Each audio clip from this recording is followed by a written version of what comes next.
નમસ્કાર વિદ્યાર્થી બહેનો, હું ભાવિન ગોપિયાણી આપનું સ્વાગત કરું છું આપની આ યુટ્યુબ ચેનલ પર। સૌપ્રથમ તો જે ફર્સ્ટ સેમની અંદર એડમિશન લીધું છે એને કોલેજ તરફથી વેલકમ, ખૂબ ખૂબ શુભેચ્છાઓ કે તમે અહીંથી સરસ મજાના 3 વર્ષ છે એ સારા એવા પસાર કરીને જશો। આજે આપણે સિલેબસની વાત કરશું કે જેમણે સેમ 1માં કોર સબ્જેક્ટ અર્થશાસ્ત્ર એટલે કે ઇકોનોમિક્સ જેણે રાખેલો છે અથવા તો મુખ્ય અર્થશાસ્ત્ર વિષયની જેણે પસંદગી કરેલી છે, તો તે સંપૂર્ણ જે પેપર 1 અને પેપર 2 છે અને એમની પેપર સ્ટાઇલ શું છે તેના વિશે આપણે અભ્યાસ કરશું।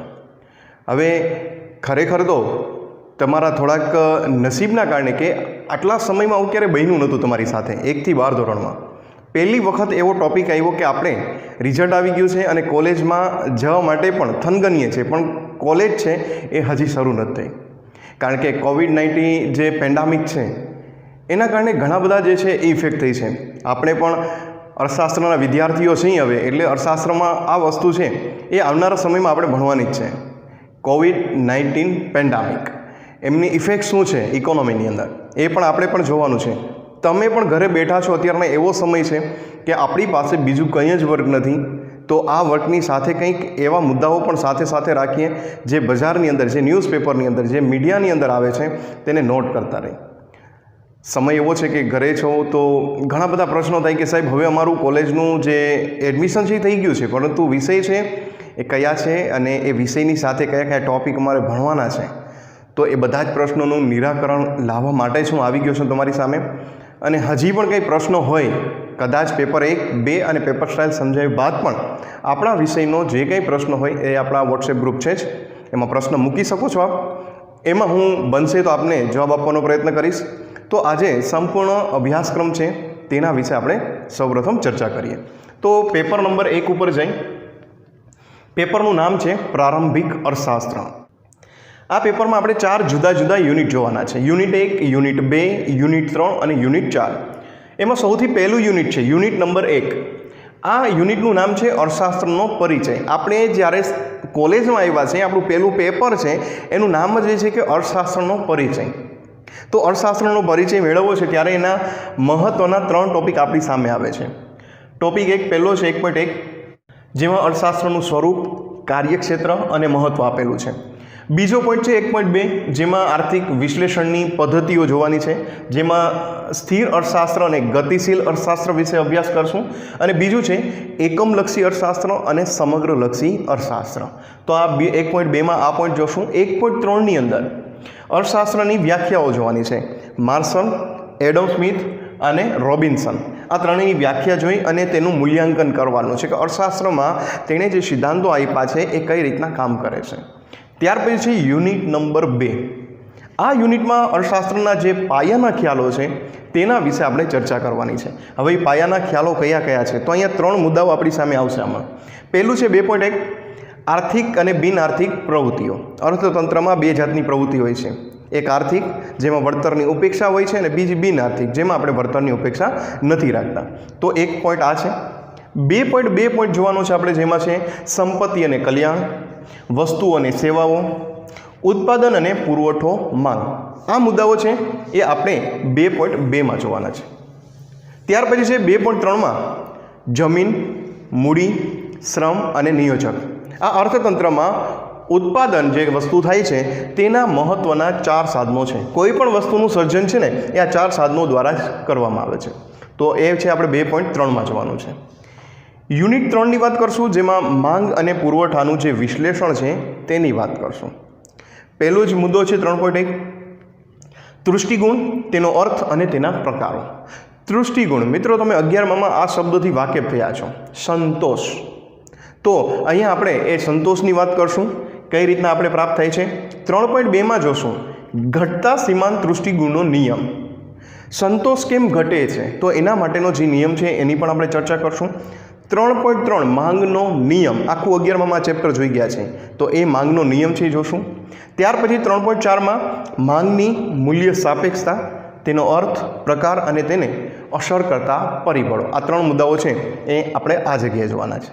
3.5માં આપણે પુરવઠાનો નિયમ જોશું, તે પણ ધોરણ 11માં આપણે 1 થી 4 ચેપ્ટરમાં આની પણ ચર્ચા કરેલી છે। તો આ થયું યુનિટ 3। યુનિટ 4માં છે આંતરસંબંધો. હવે આંતરસંબંધો કોના છે? તો કે માંગ અને પુરવઠા વચ્ચેના આંતરસંબંધો. બીજું છે એના દ્વારા કિંમત નિર્ધારણ થાય છે, તેની પણ આપણે ચર્ચા કરશું. અને 4.2માં માંગ અને પુરવઠા તથા કિંમતમાં જે ફેરફારો છે એના વિશે આપણે ચર્ચા કરશું. તો આ બધી ચર્ચા છે આપણે પેપર 1માં કરશું, 4 યુનિટને લઈને. આની પેપર સ્ટાઇલ પણ છે, પણ લાસ્ટમાં બંને પેપરની સેમ જે પેપર સ્ટાઇલ છે એ જોવાનો આપણે પ્રયત્ન કરશું. આ પેપર 1 હવે પેપર 2 ઉપર છે કે પેપર 2માં કઈ કઈ વસ્તુ આપણે જોવાની છે. તો પેપર 2નું નામ પહેલાં તો આપણે યાદ રાખશું, ભારતીય અર્થતંત્ર 1. મિત્રો ખાસ યાદ રાખજો કે આપણે TY સુધી જેટલા પેપર ભણશું એ બધા જ પેપરના નામ છે ને એ ખાસ યાદ રાખશું, કારણ કે આપણો મેઇન વિષય અર્થશાસ્ત્ર, પછી આપણે પેપરના નામ જોતા જ નથી હોતા. તો પેપરના નામ ખાસ યાદ રાખશું. તો એ પહેલું પેપર છે પ્રારંભિક અર્થશાસ્ત્ર 1, બીજું પેપર છે ભારતીય અર્થતંત્ર 1. તો આ બંનેની ચર્ચા હવે આપણે આગળ જઈને કરીએ કે પેપર 2માં કયા કયા યુનિટ છે. યુનિટ 4 એમાં પણ આપણે ભણશું. પહેલું જે યુનિટ છે એ યુનિટમાં આપણે રાષ્ટ્રીય આવકની સંપૂર્ણ ચર્ચા કરવાની છે. તો એમાં 1.1માં રાષ્ટ્રીય આવકનો અર્થ અને તેના ખ્યાલો છે એ વિશે પ્રાપ્ત કરશું માહિતી. 1.2માં રાષ્ટ્રીય આવક માપવાની જુદી જુદી પદ્ધતિઓ, 3 પદ્ધતિઓ છે રાષ્ટ્રીય આવકને માપવાની, એ 3 પદ્ધતિઓની ચર્ચા કરશું. 1.3માં આપણે માથાદીઠ આવકની વાત કરશું. દેશમાં કુલ જે રાષ્ટ્રીય આવક હોય એને છેદમાં આપણે વસ્તી મૂકીએ કુલ, તો આપણને શું મળે છે? વ્યક્તિગત માથાદીઠ આવક મળે છે. તો એના વિશે વાત કરશું. 1.4માં બહુ સરસ મજાનો મુદ્દો છે કે ભારતની રાષ્ટ્રીય આવક અને માથાદીઠ આવકના વલણો. ક્યાં પછી? તો કે આઝાદી પછી 1947 પછી આ બંનેમાં શું ફેરફારો થયા છે એ વલણો જોશું. 1.5માં વિકાસશીલ દેશ તરીકે ભારતીય અર્થતંત્રના લક્ષણો. ભારત દેશ એ વિકાસશીલ છે, તો એના કયા કયા છે એ લક્ષણો ધરાવે છે તેની ચર્ચા કરશું. આ સમગ્ર ચર્ચા છે એ યુનિટ 1માં આપણે કરશું. યુનિટ 2માં વાત કરશું ભારતમાં માનવ સંસાધન. તો ભારતમાં જે માનવ સંસાધન છે, જે વસ્તી છે, એ વસ્તીને લઈને આપણે ચર્ચા કરવાની છે. તો 2.1માં ભારતની વસ્તીના વલણો જોશું. 2.2માં ભારતમાં વસ્તી વૃદ્ધિના કારણો જોશું, કારણ કે અત્યારના ચીન પછી બીજા ક્રમ પર આવે છે ભારત દેશ. તો શું કામ આ વસ્તી વધે છે એની વાત કરશું. 2.3માં ભારત સરકારની વસ્તી નીતિ, 2000ની છેલ્લે વસ્તી નીતિ જે ઘડેલી છે એ વસ્તી નીતિ મુજબ કઈ રીતના ભારતીય જે વસ્તી નીતિનું આખું કામ કરતું માળખું છે તેના વિશે આપણે વાત કરશું. યુનિટ 3માં જશું આપણે ભારતીય અર્થતંત્રનું માળખું. તો આ વિશે આપણે ચર્ચા કરવાની છે કે ભારતીય અર્થતંત્રનું માળખું કેવું છે. તો એમાં 3.1માં આપણે જોશું કે આવક અને રોજગારીમાં કૃષિ, ઉદ્યોગ અને સેવા ક્ષેત્રની ભૂમિકા. આ 3 ક્ષેત્રની ભૂમિકા શું છે એના વિશે આપણે ચર્ચા કરશું. 3.2માં 1991ના આર્થિક સુધારાઓ છે એનું મૂલ્યાંકન કરશું. આઝાદી પછી આપણે ઘણા બધા સુધારાઓ આર્થિક બાબતમાં કર્યા, પરંતુ 1991નો જે આર્થિક સુધારો છે એ ખૂબ મહત્ત્વનો છે. ઘણા ખરા અંશે એના ફાયદા પણ છે અને નુકસાન પણ છે. એ મૂલ્યાંકનમાં વાત કરશું ત્યારે એ બંને પહેલું લઈ અને એની ચર્ચા કરશું.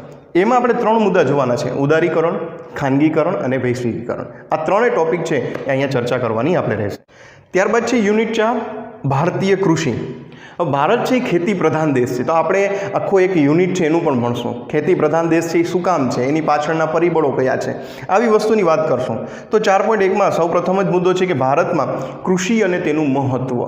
શું કામ મહત્ત્વ છે, તો એ પહેલો જ પોઈન્ટ હશે. બીજો પોઈન્ટ છે ભારતમાં નીચી ખેત ઉત્પાદકતાના કારણો. ભારતની જે ખેત ઉત્પાદકતા છે એ નીચી છે, આની પાછળના જે વ્યાજબી કારણો છે એની પણ આપણે ચર્ચા કરશું. 4.3માં હરિયાળી ક્રાંતિ અને ટેકનોલોજી. હરિયાળી ક્રાંતિ એટલે શું? Green revolution.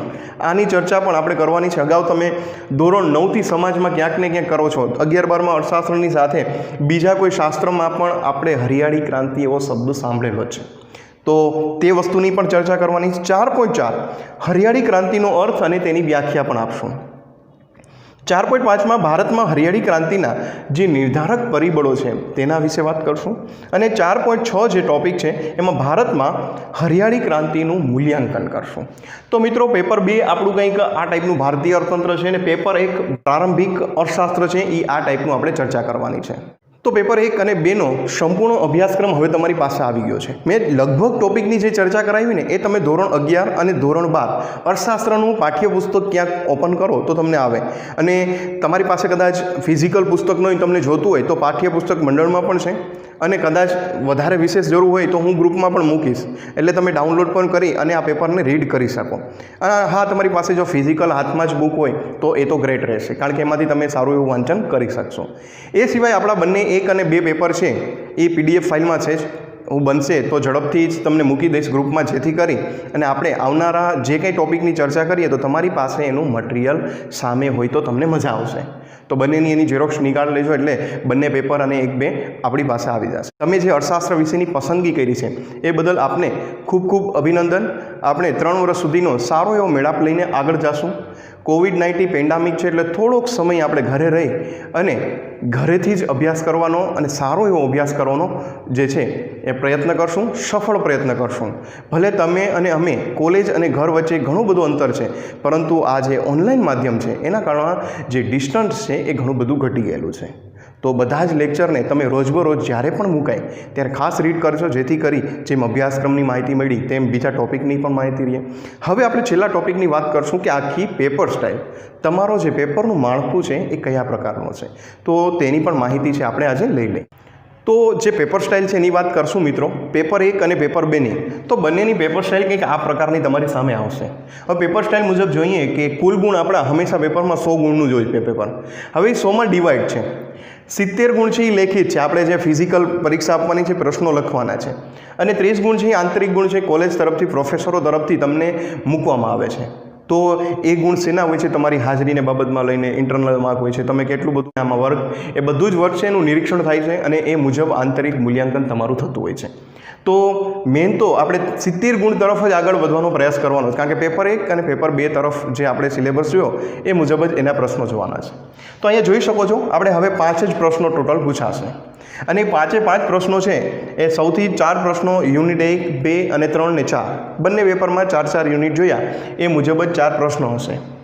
ચારેયના ગુણ છે એ 14 ગુણ જ હશે, અને દરેક યુનિટમાં તમને ઓપ્શનમાં પણ પ્રશ્ન છે એ પૂછાઈ શકે છે, એટલે તમને એકના બદલામાં બીજો તમે લખી શકો છો. તો સરળતાથી બીજા પોઈન્ટ છે એને તમે કઈ રીતના શીખો છો અને ઢાળો છો, એટલે દરેક યુનિટમાં તમને એવો ઓપ્શન પણ મળે છે. પ્રશ્ન 5 છે એ શોર્ટ નોટ છે. 7 ગુણની જે છે એ 2 શોર્ટ નોટ પૂછાશે.